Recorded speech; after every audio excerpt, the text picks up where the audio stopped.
Hello and welcome to Your Property Podcast. My name is Michelle Cairns. Today we have with us Daniel Priestley. Now, Daniel is the founder of Dent Global, one of the world's top business accelerators for entrepreneurs and leaders to stand out and scale up. He's also the founder of tech platform Scoreapp, author of 5 best-selling books, and is named in the top 10 business advisors in the UK by Enterprise Nation. Daniel's mission is to develop entrepreneurs who stand out, scale up, and make a positive impact in the world. So, Daniel, welcome to the show. Hello, hello. Hi. How are you, Michelle? Very well, thank you. How are you, Daniel? Yeah, very well. This is a bit surreal, being on there's normally like 300 people on the Zoom with us. Well, so we can get some people on if you like. Well, there'll be plenty of people listening and watching on the YouTube as well. So as you can see, we're recording now. So if it's okay with you, rather than kind of going through the, where did you start when you were 5 years old right the way through to today, I'd like to kind of use the time to just kind of dive straight into the nitty gritty of. I love it. Yeah. I love it so much. Great. So as you know, our podcast Our property podcast is aimed at people who are aspiring property investors, or they've got a business already, portfolio, and they're growing. You've written a few books on branding and, creating a unique product that adds a significant amount of value to stand out from the market. So in terms of creating a unique brand, a lot of people in property, they need to attract investors, right? Or they are working on a serviced accommodation unit and they need to stand out in the crowd. So where do people start when creating a brand? First place to start is to have radical empathy with the person who's going to be a decision maker that you want to make a positive decision. So I want you to imagine you're a property investor and you're going to be raising some capital. And you're going to present your property development to someone who's going to invest, and they're going to say, well, it all looks good and I just need a little bit of time to think about it, right? So they're going to go away, and what are they really saying? Here's what they're secretly saying. They're saying, it all looks good, I just need a minute to Google you, right? I need to Google your name. And what they're going to do is they're going to have a look at Google, and they're going to go through page 1 and page 2, and they're going to say, does this person seem credible? Are there any complaints about this person? Do they seem to know what they're talking about? Do they seem distracted with all sorts of other things? Is there anyone else who would be a better person I should be working with? So they're going to have all of those natural, normal questions going on in their mind while they go through the Google search. So if you've presented to someone powerfully and you've given them a great piece of information and you've really mapped out things for them, then they Google you and your profile looks solid, they're going to go ahead. It's a yes. All right. So anyone who's on the fence, they're going to say, yeah, fine, let's go ahead. If it's crickets, as in like there's not much there, then they're going to need another 7 hours of convincing. And if there's anything negative whatsoever, then the deal is off. So basically that's how it works, right? That's how it works in every industry. You just need to have radical empathy with that person and say, what do I want them to see, right? What would they need to see in order to feel comfortable? It's very much the case that a lot of amazing people have got huge mountains of value in their history, but they just don't put anything online, right? So, they might have previously worked for a major property development company. Maybe they've previously been an architect, or they've worked in local government, or they've worked in investment management, or they've hold certain qualifications and degrees.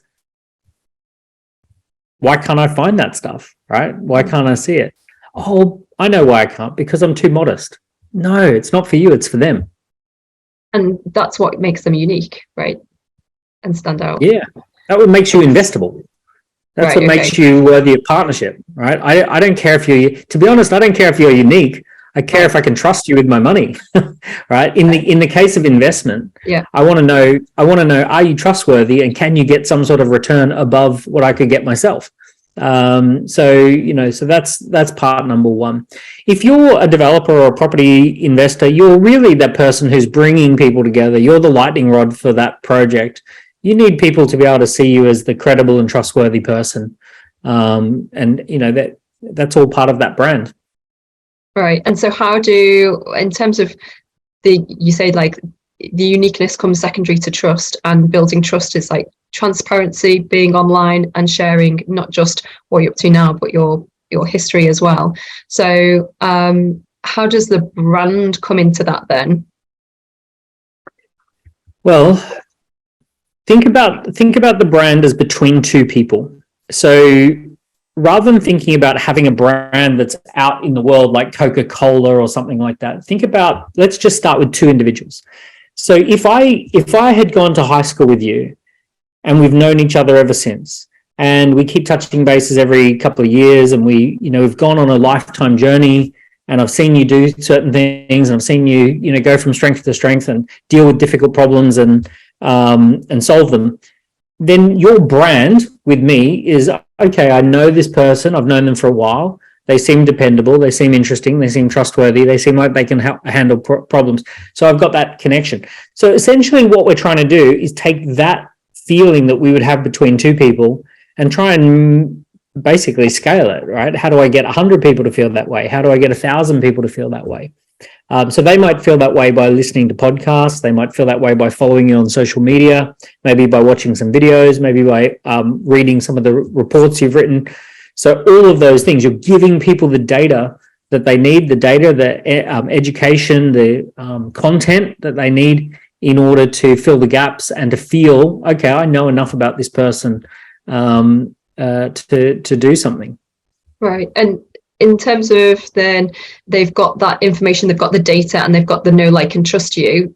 It seems like to me what comes next is the value. How are you going to stand out from the crowd in terms of if everyone's kind of offering the same? And these days it feels like everyone's on social media all the time and they're all doing all of those things, right?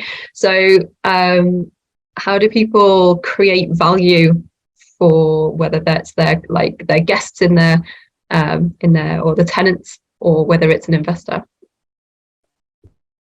So for starters, we don't necessarily need to stand out from the crowd for everyone. We're not trying to do anything silly or weird or novel.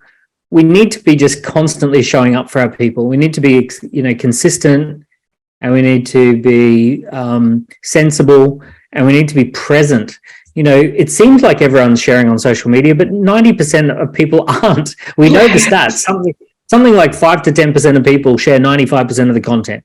So it's a very small number of people who share a lot of stuff. As a consumer on social media, you're seeing lots of people sharing stuff because that's social media. It's like turning on the television and saying, oh, gee, people are putting stuff on every single channel. It's like, yeah, because you're looking. So of course they are. But doesn't mean that everyone's sharing stuff on every single channel. So what actually is the truth is about 10% of people share 90% of the content on social media. So everyone can increase the volume of content that they put on social media. Small things should be big things. So if you've done a development, where are the before and after photos? If you've done a development, where's the report that said, here's how much we spent, here's how much we delivered? If you if you've worked on any previous property, where's the stories of what happened? So those are all things that you can be sharing. I know property people who are very good on social media. They literally video phone calls of them talking to tenants and solving problems, and that goes on social media and stuff. People love it. 7,000 people watch every video of having a call with a tenant about a boiler, right? So there's always more you can be doing to build your brand and to show up powerfully and show that you're consistent and show that you care more than anyone. So that's really powerful. As far as delivering value, you've got to start with the fundamentals. What do people actually want? Right? And can you deliver the basics? Then you've got to ask, what are the extras? So, this is the minimum standard. This is what we're paying for. What's the level of extras? And then what's the surprise and delight? So what people like, for example, if I'm an investor in a project, I want to know that the project's well run and well documented, and that I get a return, and that I get my money back with the return that we discussed. That's the basic. What's the extras is I might be given reports on a regular basis, or I might be invited on site for a tour. or I might be shown some videos or photos, which, oh, wow, that's extra. I didn't expect that. And then the surprise and delight might be, actually, we had a saving and I've passed on some of that return to you above and beyond what we agreed. Wow. Okay. That's pretty amazing. I'll come in for the next one. So those are the types of things that people can be thinking about. Great. Well, it seems like it's so important now more than ever to be looking at alternative ways rather than the traditional day job, to be bringing income in through multiple streams of, whether it's property or businesses. So, and even in the past few months, there's been huge changes, not just in the property market, of course, but in the world with, the UK recession and, interest rates, all so many different things, cost of living crisis, and, shifts even with ChatGPT, right? So the world seems to be changing very quickly in the last 6 months.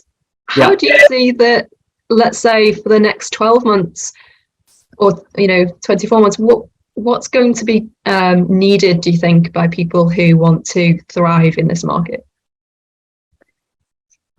There's a great wave of disruption coming through this year. I mean, it started 12 years ago, 15 years ago with social media and the consolidation of people with brands, and essentially all of those things happened over the last 15 years. But really, I would call that a bit of a groundswell. And what's happened is there's a huge wave that's now just happened, and the wave has just popped up. The truth is that for many people, it's too late, right? They're just not going to be able to surf that wave. They didn't do enough in the last 12, 15 years. That it's just not going to be possible to suddenly grab a surfboard and paddle out the back and catch a wave. It's too late, right? You had to be out there. You had to have your surfboard. You had to be out there waiting. So for a lot of people, they're going to be dumped, and they're going to discover that the economy splits in two, the haves and the have-nots, for a short period of time. There's going to be people who this is the best of times because they were well positioned, and there are going to be people who this is the worst of times, because they get disrupted. One of the things I do see happening is that the blue collar economy, I think, is going to have a resurgence. Because one thing technology doesn't do very well is change a boiler. It doesn't repair roof tiles. It doesn't, paint the house or change the plasterboards. So, and also with Brexit, it's made it incredibly difficult to get tradespeople. So it's forcing the prices up. I think if I was a Ferrari dealership right now, I'd be out there talking to people who can change plasterboards and who can put up scaffolding and who can change boilers. Those people are going to be having plenty of disposable income. But look, there's a big disruption. If you've done the basics in the last 12, 15 years, if you've been active on social media, if you have been conscious of your personal brand, if you've been building some digital assets and some scalable income streams, then this is an incredibly great wave that is going to power everything. ChatGPT is like having a personal assistant. If you're a CEO and you didn't have an executive assistant, you're at a disadvantage to a CEO who does have an executive assistant. Now, an executive assistant can't run the company for you. They can be a really good assistant, but they can't actually be a CEO, or else they would be a CEO. So ChatGPT is like the executive assistant. You've got to be a good CEO, and then the executive assistant comes in and makes you more effective. So that's going to happen. So this is the problem. Anyone who's effective right now is going to become more effective. Yeah. Anyone who's a heavy hitter is going to hit harder than they've ever hit. So that's all happening. But if you're lazy, if you're easily distracted, if you watch a lot of Netflix, if you sit around on TikTok scrolling the length of the Eiffel Tower with your thumb every afternoon, forget about it. You're going to be smashed to smithereens. You're going to be force-fed a bunch of ridiculous content. You're going to be watching some 17-year-old shaking her ass in a bikini while everyone else is making a ton of money. And you're going to sit there and go, well, what the hell happened? And you say, well, I'll tell you what happened. You were just distracted at a time when this was the greatest moment in history to be an entrepreneur and to do something. You were, watching Andrew Tate's opinions on life instead of getting on with your own opinions on life. Yeah, by the time they realize, it's too late, right? Totally. It's already too late for most people. There's no, right now, 2023, there's no playing catch-ups. How do you know if you're in the right camp then? If you're in the right camp, you've been conscious of your personal brand in the last 5-10 years. You've built digital assets. You've been investing in anything that is a scalable revenue stream. You've been building your network. You have been creating versus consuming. You have a very clear vision as to what you want to achieve for the future, and you're working towards it. And you're leveraging all the tools that you possibly can. You've probably already figured out that you need an assistant. You've probably got a sales assistant, or you've got an appointment setter, or you've got a virtual assistant in the Philippines or something like that. You've been a guest on podcasts. You've been running a podcast. You've got a YouTube channel. You guard your time. Where do those people then focus going forward? Just the same, like more of the same, or anything different? There's a slight shift from the noise of media and content into data and analytics. So if you want to make a subtle shift, one of the most subtle shifts is that the real wealth creators are now moving into data and analytics and owning data and collecting data. And they're using technology to qualify more than quantify. So the name of the game in the last 10 years, or in the 2010s, was very much build as big a following as you possibly can, 10, 20, 30, 40, 50,000 people plus. The name of the game is now qualify people and figure out who are the right people to be talking to. In the story of Cinderella, he has a glass slipper so that he can find Cinderella amongst thousands of people claiming to be Cinderella. And data analytics is about finding Cinderella or finding a needle in the haystack, right? It's about figuring out qualification versus out of the quantity of all the things. You need data to tell you what you should be who you should be talking to, as opposed to just broadcast. So broadcasting is not a bad thing, because you can grow your community and grow your tribe and build trust with people, but because it's so noisy, and because AI has given rise to a order of magnitude of new content that's about to hit the market, it's going to become pretty meaningless putting more and more content into the content machine. What will become meaningful is the ability to spot the right thing to do, to conserve energy and go in deep with the right people. So find your tribe, find your 1,000 true fans, and then focus in on them and find out what they need, what they want. And do something special for 12 people, as opposed to trying to shout for 1,200 people. So, one of the best things people could be doing is private dining, dinners and real life connected get-togethers where we all sit around and talk for a couple of hours over dinner, because everything online is becoming less trusted. As more and more AI comes in, we don't know what's real and what's been generative. So the very high trust environments is where we get around a table or we get onto a Zoom call live and we talk to each other. And really, it's the people that the money is going to go to people who have quite a following, maybe 10,000 to 100,000 people, but who know how to select the right 5 to 10 people to be talking to every day. Right. So in that scenario, then you're potentially creating, let's say a mentorship group where people are choosing you as a mentor, coach, a role model, someone to follow or emulate or get help with whatever they need, the solution to their problem. And you've obviously been a mentor, coach for most of your life, by the sounds of it. How do you choose your mentors? So I'm pretty fussy with my mentors personally. I need them to, for me personally, I need them to have results that I want, and not just any result, but I like them to have holistic results. So because I'm a dad, I like them to be dads. I like to follow people who understand what it is to balance business with being a father and a husband. I like them to have, I love it when they've also got health and fitness as a priority and things like that. And they're also succeeding in business. and also, can they transfer the knowledge? They might be extremely good. I know a guy who sold his company for over 100 million, but every time I sit down and talk to him, I cannot for the life of me. He's just the way his brain works is he jumps extreme over here and then he jumps over here, and two topics that I think are completely unrelated, and I have to work really hard to and I get to the end of an hour with him and I think I'm not sure what I can take away from that conversation. It was really weird, but so I need to know that a person is doing great things, and then also I need them to have the ability to transfer that, that we can talk the same language. That's how I shared values, shared values, and then rapport as well. And in terms of like style, you touched and on outcomes there. and outcomes and the outcomes.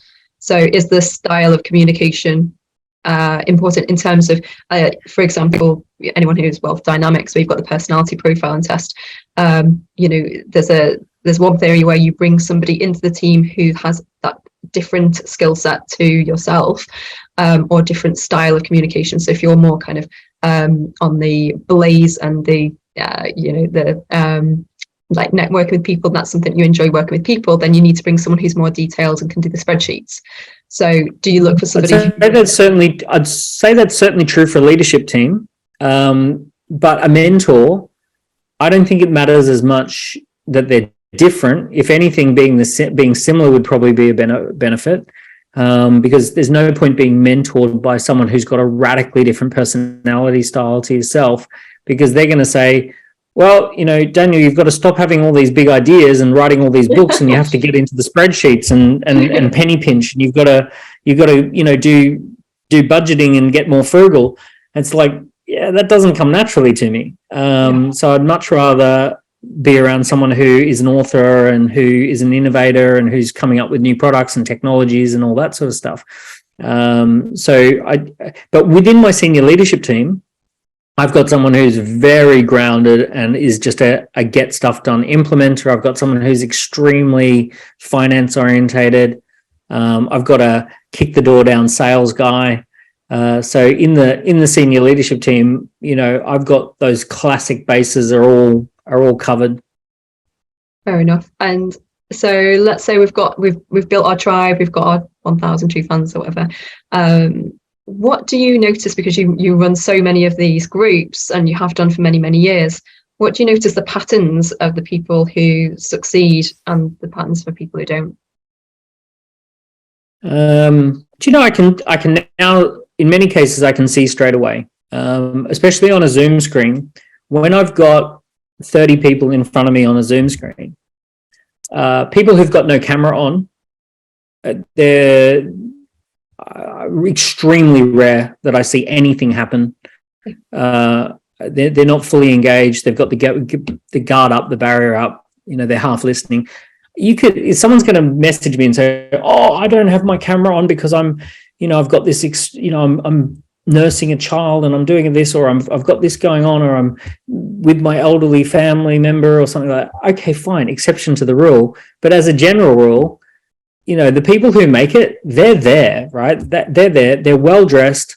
They've got a nice background. They put thought into how they show up in the world. I've been on calls where people are picking their nose, laying in bed with their big double chin angle for the whole group to see. Wandering around with their phone, and I'm sitting there going, "Do you not care how you show up? Like, would you show up to if I invited you to a Mayfair restaurant and I put you in a room with 30 or 40 amazing entrepreneurs, would you show up, in a bed? In a duvet. Yeah,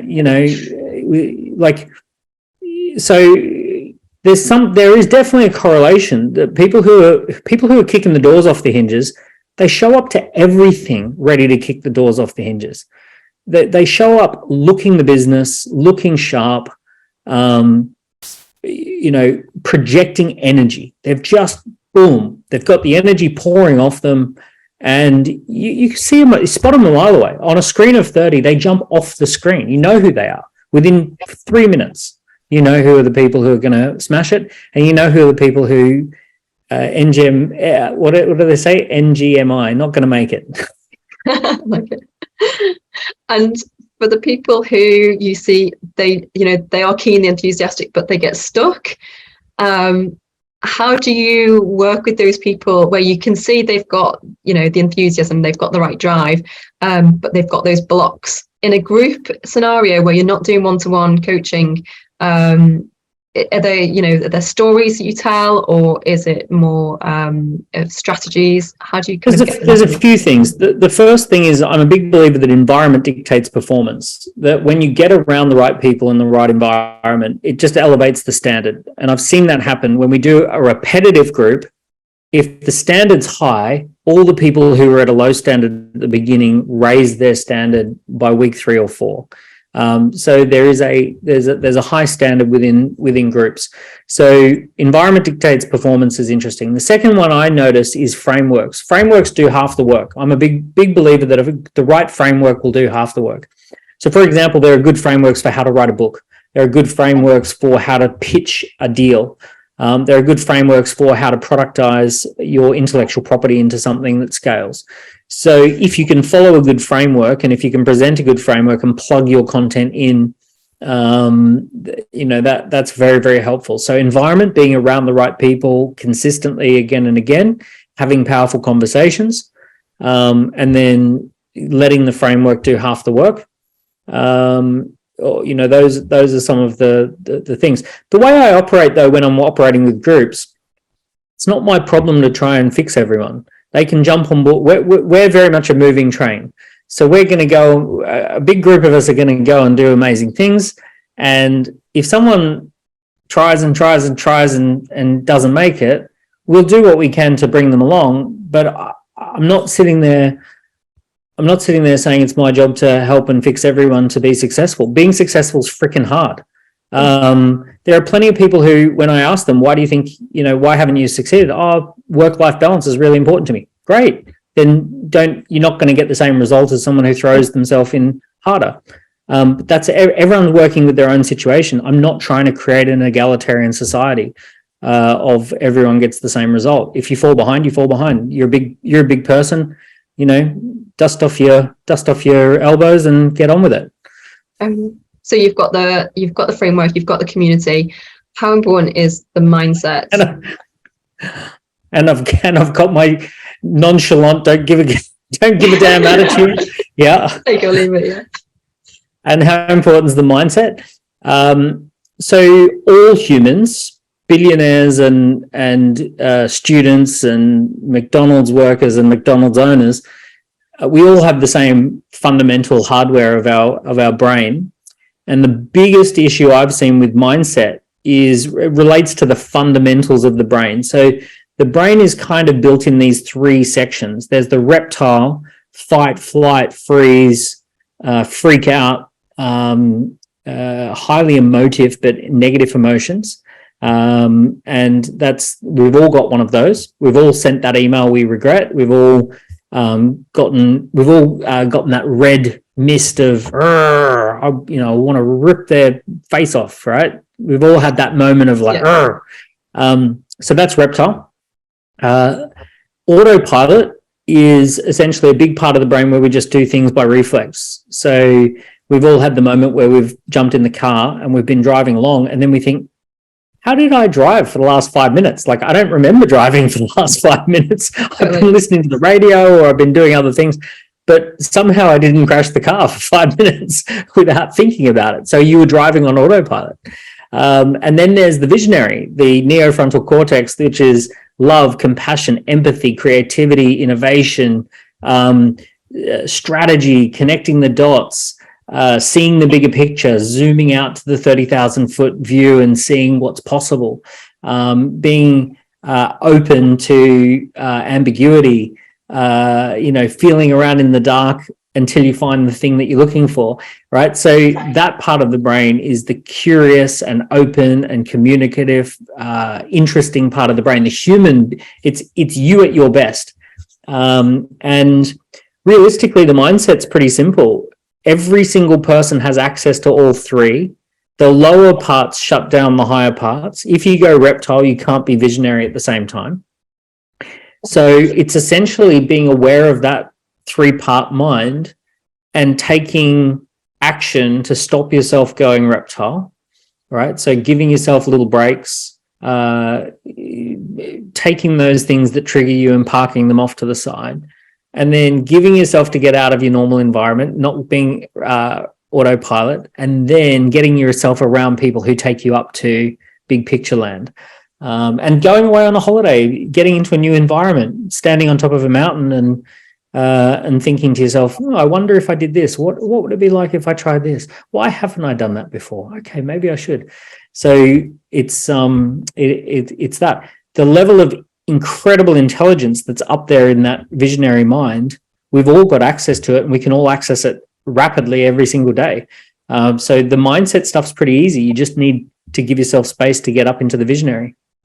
And do you think that when you're looking for people to kind of come on board with you in whatever capacity that is, do you need them to have the right mindset already? Or is that something that you provide the content, the framework, and actually the mindset is just part of it, and you're happy to kind of coach them on that along the way? Well, for starters, I'm normally never looking for anyone to come on board. Right. So we always run a waiting list. I run online self-assessments, and people can self-assess, and we pick and choose people who, we work with people who are good and who are going to be great. So we virtually never chase anyone. We don't do any chasing whatsoever. It's all inbound, and it's all people who already resonate with what we do. They typically have seen the results of one of our clients. They've had a chat with someone and said, how did you go from here to here? And they're like, oh, I've been working with these guys. So we get most of our business through people who know what we do, and they really want to jump through hoops to work with us. The mindset stuff is, we know we can change that really fast, because it really is just a switch between reptile, autopilot, and visionary. As soon as you get someone in the visionary, the stuff they come up with is phenomenal. Before this call, I was talking to a client who he was talking about a business idea which he projected to 2.5 million of revenue. And I was chatting with him, and we got ourselves into a bit more of a visionary space, and we started taking it up a gear. And we said, well, wait a second, what if we did a 30-city tour? And what if we partnered with Accenture to do this, this, and this? And what if we partnered with this big energy company to do this? And if we brought that in, and if we created this as a platform, and everyone plugged in and played their role in the platform, when we calculated it out, it was 125 million worth of revenue per year. And we basically, and it wasn't just kind of like, oh yeah, that's a good theory. It was like, no, we've got the contacts, the connections. This is a business that could be doing, because he already works with some of the biggest brands in the world. It's like, we know how we can solve seriously big problems for these companies. So why are we not playing that game? And it's like, boom. And in the space of 1 hour, the thinking went from 2.5 million a year to 125 million a year. Right. So that's an example of, you don't necessarily need a mindset shift that's prescriptive. You just need to be in a different category of mindset. Yeah, you need to unlock the next level. Yeah, you just need to be in the visionary. Okay.